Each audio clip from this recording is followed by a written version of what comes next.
Have you ever been told that you must accept a certain surgery after 70 without understanding the long-term risks? Many seniors feel pressured when a procedure is presented as routine or urgent. The language can sound convincing. It may even feel irresponsible to question it. But here is the truth. After 70, not every surgery that is offered is automatically the best choice. In this video, we are going to talk about 6 types of surgeries that seniors should approach with extreme caution. This is not about rejecting medical care. It is about understanding when the risks may outweigh the benefits. Stay with me until the end because knowing how to evaluate these procedures could protect your independence, your cognition, and your quality of life. Now, let's get started. Number 1, elective spinal fusion for chronic back pain. One of the most commonly recommended procedures for seniors with long-standing back pain is elective spinal fusion. On the surface, it sounds logical. If something in the spine is worn down or unstable, fusing the bones together should fix the problem. But after 70, the situation becomes much more complex. As we age, the spine naturally shows signs of degeneration. Discs thin out, joints stiffen. These changes can look alarming on imaging scans even when they are part of normal aging. The danger begins when an image is treated as the problem itself rather than your actual symptoms and daily function. Spinal fusion is a major operation. It requires anesthesia, significant blood loss risk, and a long recovery period. In seniors, healing is slower. Bone density may be lower. The stress on the heart and lungs during and after surgery is not insignificant. I once spoke with a 78-year-old man named Robert who had struggled with back discomfort for nearly a decade. An imaging study showed degenerative disc changes and he was told fusion would stabilize his spine. After surgery, the pain did not disappear. Instead, his mobility decreased during the long recovery and he felt discouraged and dependent on others in ways he had never experienced before. This does not mean spinal fusion is never appropriate. There are cases of severe instability or nerve compression where surgery is necessary. But for many seniors, especially those whose pain is manageable and not rapidly worsening, conservative options such as targeted physical therapy, strength training, weight management, and anti-inflammatory strategies may offer significant improvement without the heavy risks. If a surgeon recommends fusion, ask clear questions. What is the specific goal? What percentage of patients your age experience meaningful improvement? What are the risks to cognition, heart function, and long-term mobility? You deserve detailed answers. After 70, the decision to undergo a major spine operation should never be rushed. Stability is important, but so is preserving the independence and resilience you have built over a lifetime. Number 2, carotid artery surgery for mild blockage. Another procedure that is often presented as preventative and urgent is carotid artery surgery for mild to moderate blockage. The reasoning sounds simple. If the artery in your neck that supplies blood to your brain is narrowed, cleaning it out should reduce the risk of stroke. But after 70, the decision is not always so straightforward. Carotid surgery, whether it is endarterectomy or stenting, carries its own immediate risk of stroke, bleeding, and complications from anesthesia. In younger patients with severe narrowing and clear symptoms, the benefit may outweigh the risk. In seniors with mild narrowing and no recent stroke or transient symptoms, the balance can shift. The psychology here is powerful. Stroke is frightening. No one wants to lose speech, movement, or independence. When a test result shows a percentage of narrowing, even if it is moderate, it can create urgency and fear. Fear can cloud judgment. It can make a procedure feel like the only safe option, even when careful monitoring and medication might be equally effective. I remember a 75-year-old woman named Linda who was told she had moderate carotid narrowing discovered during a routine screening. She had no symptoms. She was active, walking daily and managing her blood pressure well. The recommendation for surgery came quickly. After seeking a second opinion, she learned that aggressive blood pressure control, cholesterol management, and lifestyle adjustments could significantly lower her stroke risk without immediate surgery. For many seniors, especially those without clear warning signs, medical therapy can be remarkably effective.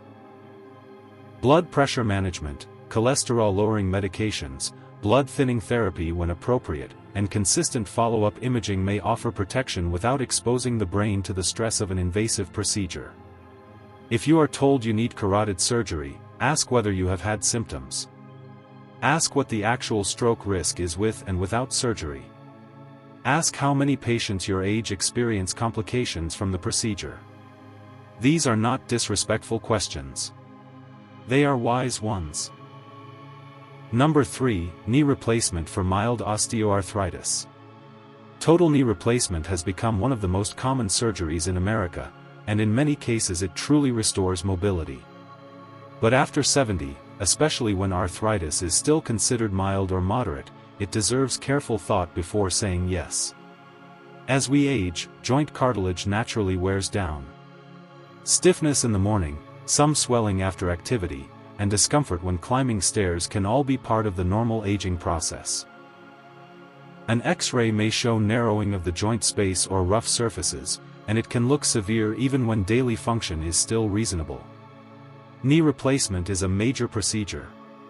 It requires general or spinal anesthesia, cutting through muscle and tissue, and months of rehabilitation. Recovery demands strength, balance, and endurance. For a healthy 60-year-old this may be manageable. For someone in their late 70s or early 80s with heart issues, diabetes, or frailty, the risk profile changes significantly. There is also the emotional component. Chronic knee pain can slowly shrink your world. You may stop walking as far. You may feel older than you truly are. When surgery is presented as a way to get your life back, it feels hopeful. Hope is powerful, but hope should always be balanced with realism. I once met an 81-year-old man named Thomas who had moderate arthritis. He could still walk a mile, though with some discomfort. His surgeon recommended replacement before the joint worsened. After surgery, he struggled with prolonged swelling and weakness. The rehabilitation was harder than he expected. For months, he needed assistance at home and his confidence declined.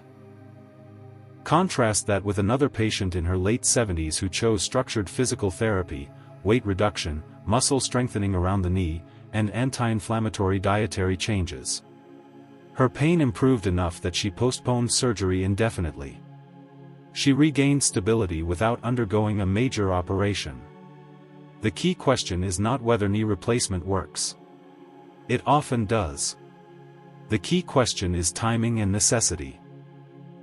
If you cannot walk across a room, if your pain is constant and severe despite conservative care, surgery may be reasonable. But if you still function fairly well, strengthening the muscles around the joint can dramatically reduce stress on the knee. Muscles act as natural shock absorbers. After 70, preserving muscle mass becomes even more important. When you rely solely on surgical correction without building strength, you miss a critical layer of protection. Rehabilitation after surgery is not optional. It is demanding and not every senior tolerates that term implant durability. Artificial joints can loosen over time. Revision surgeries at advanced age carry even greater risk. Your knees carry you through life. They deserve thoughtful care. Number 4, coronary stent placement for stable heart disease. Heart procedures often carry an emotional weight unlike any other. When the word heart is mentioned, fear rises immediately. Coronary stents are commonly placed to open narrowed arteries, and in emergency situations such as a heart attack they can be life-saving. But in seniors over 70 with stable heart disease and no acute symptoms, the benefit is not always as clear as it may seem. Stable heart disease means there is narrowing in the arteries but symptoms are controlled. You may experience mild chest discomfort with heavy exertion or perhaps no symptoms at all. Modern medications, lifestyle modification, and careful monitoring can often manage this condition effectively for many years. Stent placement involves threading a catheter through an artery and expanding a small metal scaffold to keep the vessel open. While less invasive than open-heart surgery, it is not without risk. Bleeding complications, kidney strain from contrast dye, rhythm disturbances, and cognitive changes from the stress of the procedure can occur. After 70, the body's resilience to these stressors is reduced. Research has shown that in many patients with stable disease, aggressive medical therapy can provide similar protection against heart attack compared to stenting. Research has shown that in many patients with stable disease, aggressive medical therapy can provide similar protection against heart attack compared to stenting. I recall an 82-year-old man named Charles who was told he had moderate coronary blockage discovered during evaluation for fatigue. He did not have crushing chest pain. He was still gardening and walking daily. A stent was recommended quickly. After a thoughtful discussion with a cardiologist who emphasized medication optimization and supervised exercise, he chose medical management.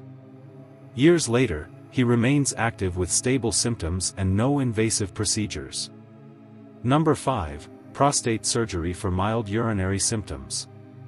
Prostate surgery is frequently offered to men over 70 who experience urinary changes.